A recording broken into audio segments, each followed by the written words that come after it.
नमस्कार, आपण पाहत आहात स्वराज्य संदेश डिजिटल न्यूज, बातम्या लोकहिताच्या।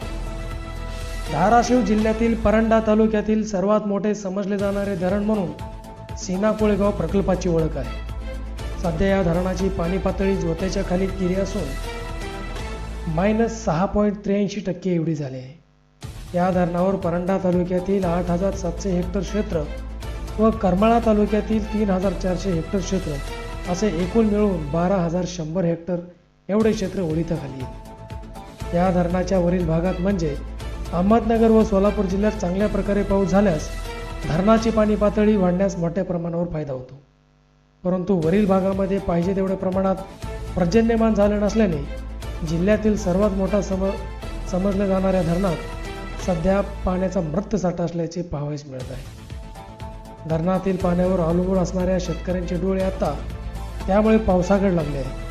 परंडा शहराला देखील याच धरणातून पाणी पुरवठा केला जातो। सध्या पाणीसाठा मृत असल्याने पाणी जपून वापरण्याची गरज निर्माण झाली आहे। स्वराज्य संदेश, सीना कोळेगाव, परंडा।